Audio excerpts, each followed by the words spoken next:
Assalamualaikum warahmatullahi wabarakatuh. Perkenalkan, nama saya Anita Handayani, SE MSM. Saya merupakan dosen program studi manajemen Universitas Muhammadiyah Gresik. Pada pemaparan kali ini, saya akan memberikan penjelasan tentang mata kuliah yang saya ampuh, yaitu mata kuliah manajemen keuangan. Pemaparan ini bertujuan untuk unjuk kerja Tridharma Perguruan Tinggi bidang pengajaran. Selanjutnya, saya akan menjelaskan secara singkat tentang deskripsi mata kuliah manajemen keuangan.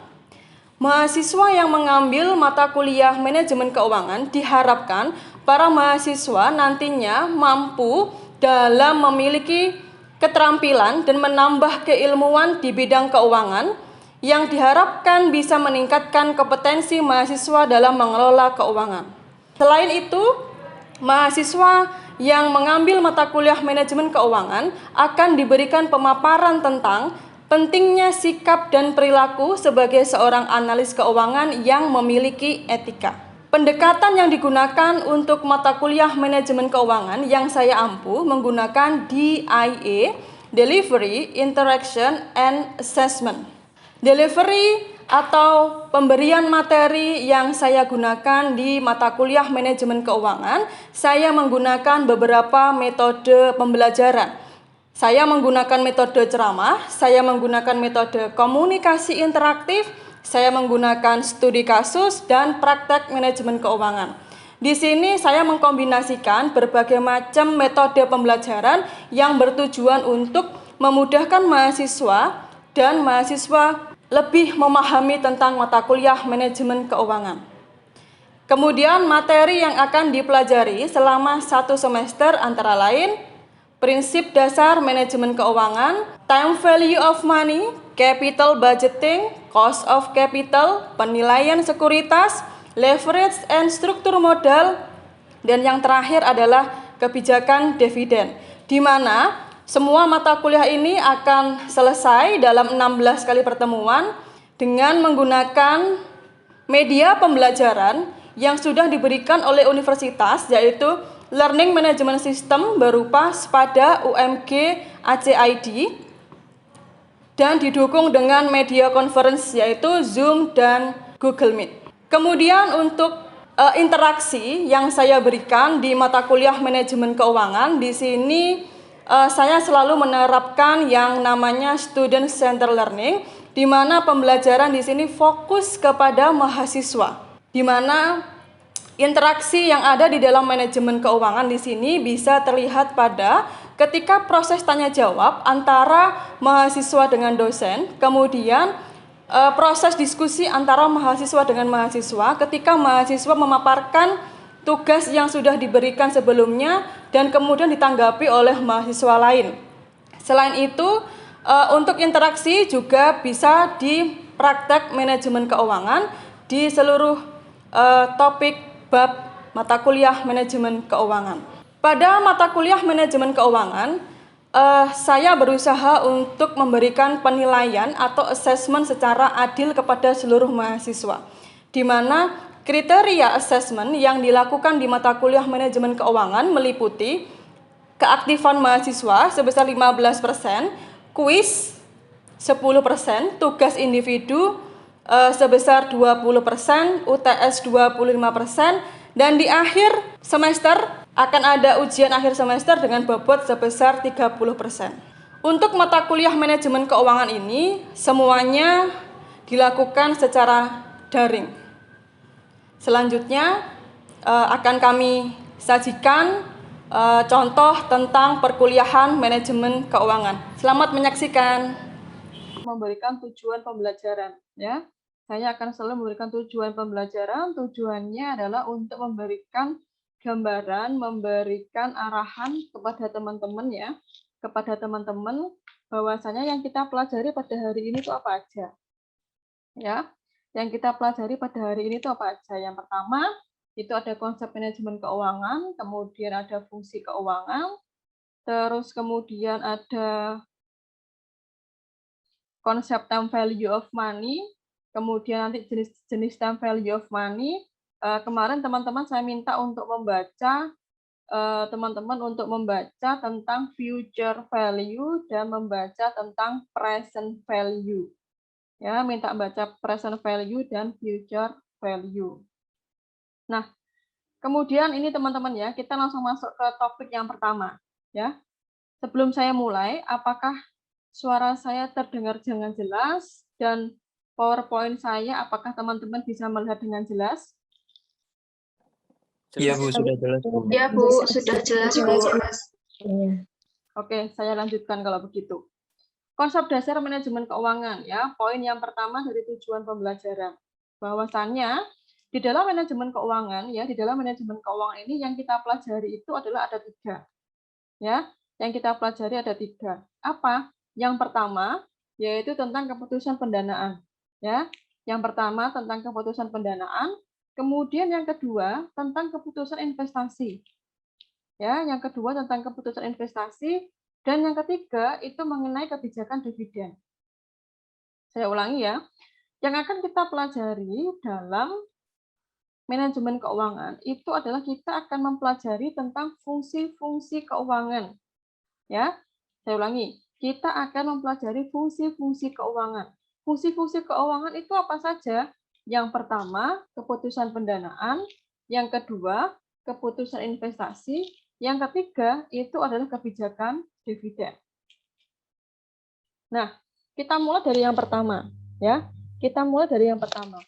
Apa yang pertama? Yang pertama ini adalah fungsi manajemen keuangan yang pertama di sini adalah keputusan pendanaan. Ya, keputusan pendanaan.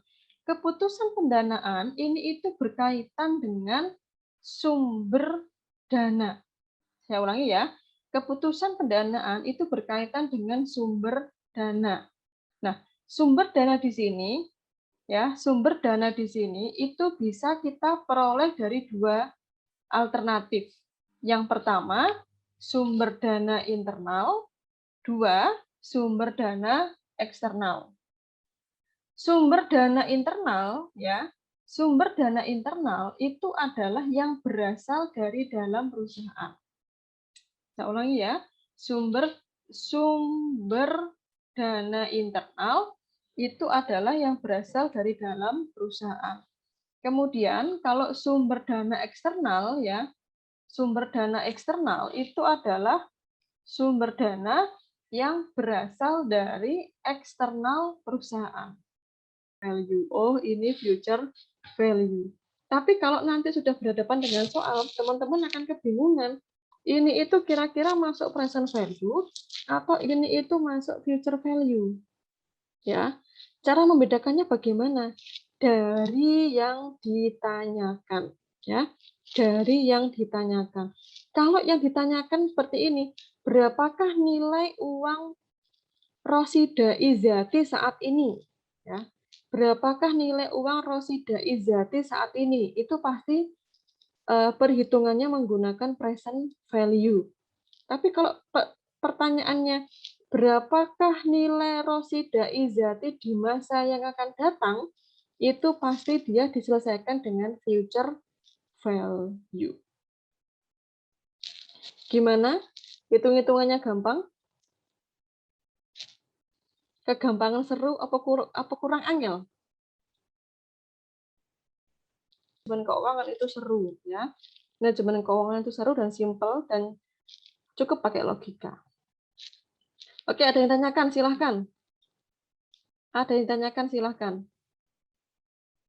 Gampang hitung-hitungan menggunakan tabel. Tapi ingat ya, salah lihat tabel pasti salah. Contoh,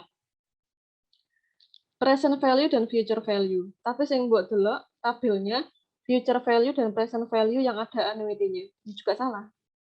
Karena konsep anuitas juga berbeda. Karena yang kita gunakan ini masih present value dan future value yang biasa. Belum yang konsep anuitas. Tapi kalau tabel yang kamu gunakan anuitas itu pasti salah jawabannya. Terus kemudian begini, yang diminta ini adalah misalnya 12%, yang diminta adalah 12%. Terus kemudian ternyata simbol delok yang angka 11%, kira-kira benar apa salah? Pasti salah. Kenapa salah? Cara lihat karena tulisannya kecil-kecil. Jadi, tapi tantangannya di sini adalah melihat tabel. melihat tabelnya salah, pasti jawabannya adalah salah. Kekurangannya di sana. Satu, salah lihat tabel salah. Yang kedua, kurang teliti melihat mempertemukan antara periode dan jumlah I-nya. Salah, pasti jawabannya juga salah. Oke, teman-teman, ada yang ditanyakan? Silahkan. Ada yang ditanyakan, teman-teman? Silahkan. Alhamdulillah jelas, Bu. Ini belum, Bu. Saat ini belum ada yang ditanyakan. Oh, saat ini belum ada yang ditanyakan. Kurungku ini belum ditanyakan. Alhamdulillah ya, alhamdulillah kalau teman-teman tidak ada yang ditanyakan, alhamdulillah. Kalau tidak ada yang ditanyakan ya sudah, ini pembelajaran kita pada hari ini kita selesai di present value. Saya yakin di benak teman-teman, alhamdulillah, hitung-hitungannya tidak serumit yang tak bayangkan. Oke, kalau begitu, kalau tidak ada yang ditanyakan ya teman-teman, kalau tidak ada yang ditanyakan maka kita kuliahnya itu kan hari Selasa ya, kita kuliahnya itu hari Selasa jam pertama kalau nggak salah ya, hari Selasa jam pertama. Nah, untuk minggu depan kita akan lebih fun lagi ya. Minggu depan kita akan lebih fun lagi dengan manajemen keuangan. Minggu depan materi topiknya tetap time value of money. Ya, hari Selasa kita itu pembelajarannya tetap time value of money. Tetapi pembelajarannya itu adalah tentang anuitas. Time value of money tapi anuitas. Saya ulangi ya. Jenis time value of money sebenarnya ada 3. 1, present value, future value, dan anuitas. Nah, present value dan future value itu sudah kita pelajari pada hari ini dengan hitung-hitungan dengan bantuan tabel yang sangat simpel dan sederhana. Kemudian minggu depan, hari Selasa, kita bertemu, topiknya masih time value of money. Ya, kita masih bertemu dengan time value of money. Ya. Kenapa saya menggunakan Excel? Saya yakin teman-teman kalau saya ajari ngitung manual pasti bosen, pasti males. Ya, pasti males. Saya sudah lihat. Ya, teman-teman pasti males, apalagi online itu pasti begitu. Nah, jadi minggu depan biar fun, kemudian teman-teman juga ikut aktif. Minggu depan itu kita belajarnya adalah anuitas. Tetap time value of money tapi menggunakan Excel. Kita belajar yang lain ya. Kita belajar yang beda. Ngitungnya beda. Ngitungnya bukan ngitung pakai pulpen, bukan pakai pensil, tapi ngitungnya menggunakan Excel. Kira-kira kamu lebih suka mana? Ngitung pakai pulpen atau ngitung pakai Excel? Pasti jawabannya pakai Excel. Ya, karena gak susah. Jadi, karena minggu depan kita menggunakan Excel, ya, berarti harus pakai laptop. Ya, berarti harus pakai laptop. Kenapa? Karena nanti bagaimana saya bisa ngajari teman-teman kalau teman-teman nggak pakai laptop? Ngajari ngitung-ngitungnya kalau nggak pakai laptop bagaimana? Untuk yang anuitas. Oke, deal. Hari Selasa ya, kita praktek ya. Kita buat manajemen keuangan, kita selesaikan dengan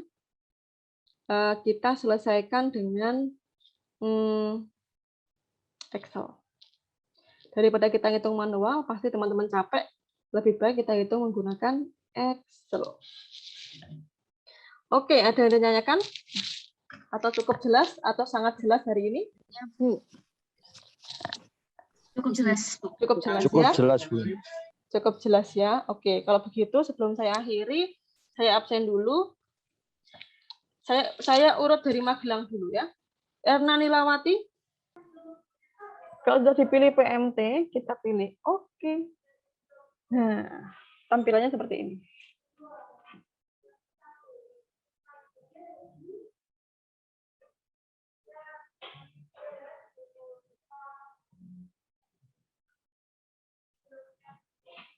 Tampilannya seperti ini. Tampilannya semuanya sama? Sama, Bu. Sama.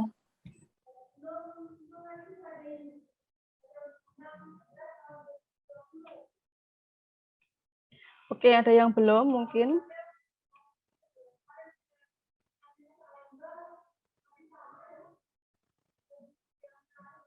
Kita lanjut.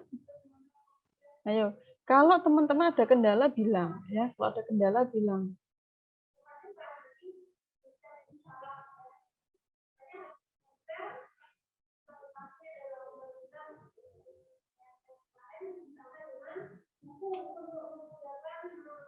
Oke ya, kita lanjut ya. Mbak Erna kenapa? Sepertinya kok galau seperti itu. Inset fungsional tuh gimana toh, Bu? Ini loh Mbak. Astagfirullahaladzim. Oh ya Allah. Ya Bu, sebentar.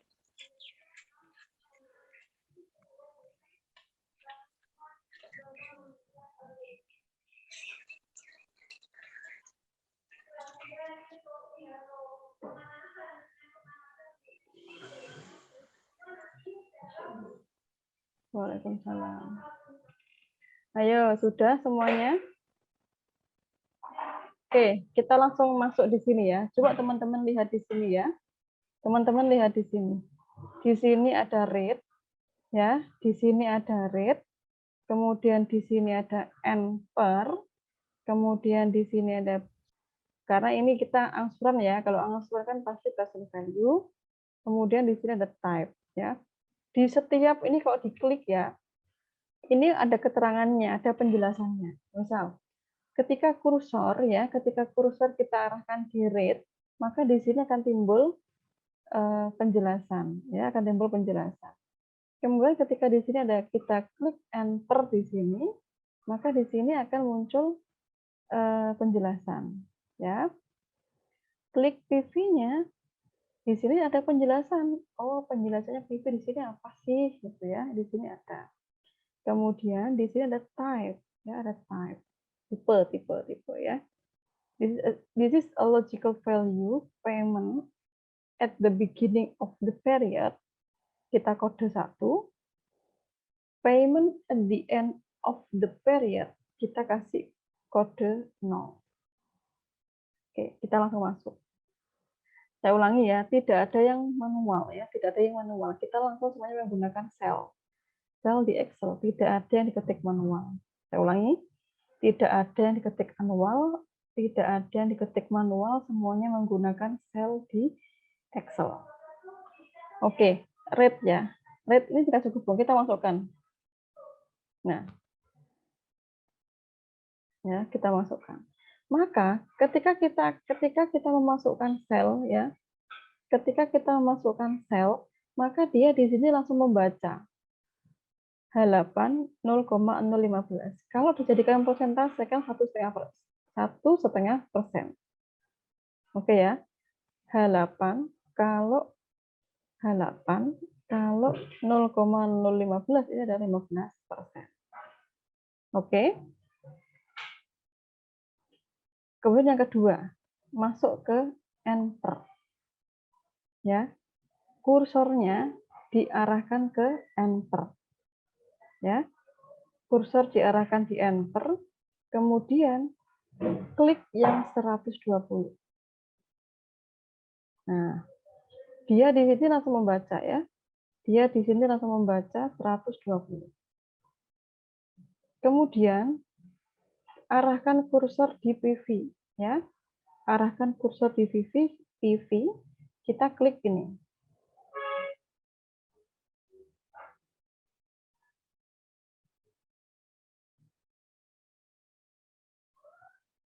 Kemudian type-nya ya, kita isikan angka 0. Ya. Karena kita menganggap biasanya angsuran itu kan di akhir bulan ya. Biasanya angsuran di akhir bulan. Kita tulis 0. Sudah? Klik OK. Loh, kok hasilnya minus? Coba ayo, ada semuanya minus? Semuanya minus? Iya, Bu. Minus ya, semuanya minus ya. Oke. Sekarang permasalahan pertama ya. Permasalahan pertama hasilnya adalah minus. Kemudian kita tarik. ya. Yang kotak kecil ini, ya, kotak kecil ini kita tarik. Nah, permasalahan yang kedua adalah, saya ulangi ya, permasalahan yang pertama hasilnya minus, permasalahan yang kedua adalah 6666 value 6666 value 7. Ini artinya adalah nomor 2 sampai nomor 24 ini tidak bisa dikerjakan. Oke, semuanya coba, tolong semuanya coba. Hasilnya sama nggak dengan saya? Semuanya coba. Tolong semuanya coba. Apakah hasilnya ada yang tulisannya 66666, ada yang value. Coba, sama nggak dengan saya? Ya Bu, sama. Sama ya. Bu, punya saya kok nomor 1 kok value. Value, ya itu karena mungkin bunganya kamu tulis manual. Kan tadi saya sampaikan, bunganya itu jangan tulis manual, tapi menggunakan sistem di Excelmu. Kalau kamu ketik manual, hasilnya pasti value. Makanya tadi saya bilang ya, untuk bunga ini jangan ditulis 1,5, jangan. Ya. Makanya bilang 1,5 ini jangan ditulis 1,5 atau 1,5, jangan ditulis seperti itu. Karena Excelmu ini berbeda. Caranya bagaimana? Sama dengan 18 itu juga jangan dititik manual. Ya, pakai selmu ini 18 dibagi dengan 12. Nah, hasilnya 1,5%.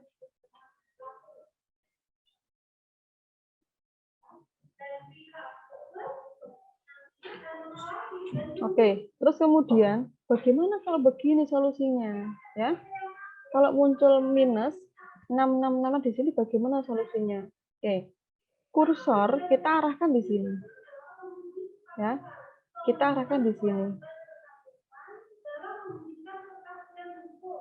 Kita klik insert function lagi, akan muncul kerjaan kita. Ya, akan muncul kerjaan kita.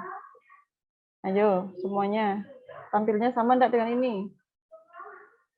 Saya ulangi ya. Ini minus, ya, ini minus. Kursornya arahkan di yang minus. Kemudian kita klik insert function lagi, maka akan muncul kerjaan kita di sini. Oke? Nah, bagaimana caranya ya? Bagaimana caranya untuk menghilangkan minus ya? Bagaimana caranya untuk menghilangkan minus dan menghilangkan yang tulisannya 66666 dan tulisannya adalah value. Caranya adalah yang rate kita kunci, ya, yang rate kita kunci. Kuncinya dengan apa? Dengan dolar. Bagaimana caranya kunci dengan dolar? Shift. Nah, shift, klik shift ambil angka 4. Angka 4 itu ada dolarnya kan? Angka 4 kan ada dolarnya. Nah, kita kunci ya. Rate-nya kita kunci. Nah, seperti ini.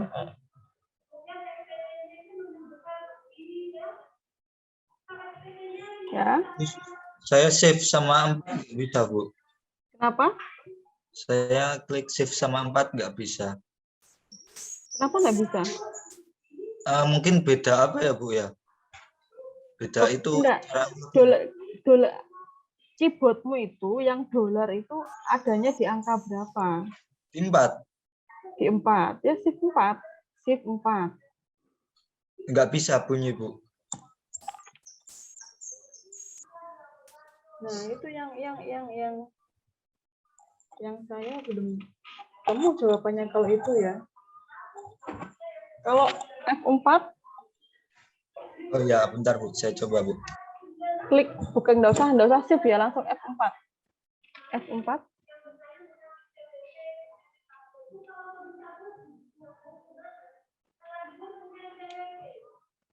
Nggak bisa juga Bu. Nggak bisa juga.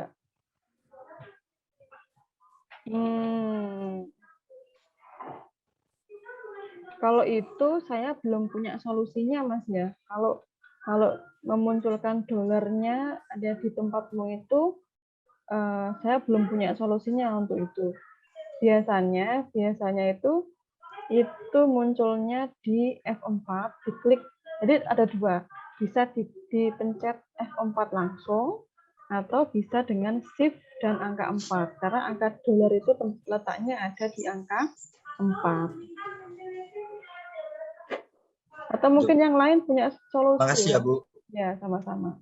Karena kalau itu ini Bu, izin menambahkan sedikit ya Bu. ya, Itu kalau misal nggak bisa dipencet yang dolarnya itu tuh, nah yang di Excel-nya ini kan ada kayak apa ya ini namanya simbol itu loh. Nah terus itu coba dipencet lewat itu.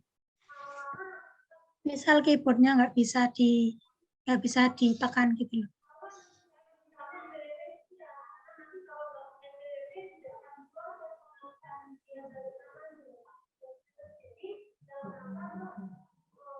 oke ya. Itu nanti Mas Nasyan Arif ya, dicoba ya. Kemudian enter-nya ini juga kita kunci ya. Enter-nya juga kita kunci. Ayo, enter dikunci semuanya. Enter dikunci semuanya sudah. Terus kemudian, nah biar ini logikanya gini. Ibarat kata 36 juta itu kan kita punya utang ya. 36 juta itu kan kita punya utang. Kan belum terbayar. Jadi depannya kita kasih minus. Ya, depannya kita kasih minus, kita kasih dolar lagi. Kita kasih dolar lagi. Oke, ayo tampilannya seperti ini dulu. Ayo semuanya tampilannya seperti ini dulu. Sebelum saya pencet oke. Demikian pemaparan unjuk kerja bukti Tridharma Perguruan Tinggi bidang pengajaran. Semoga pemaparan kali ini bisa bermanfaat. Terima kasih semuanya. Wassalamualaikum warahmatullahi wabarakatuh.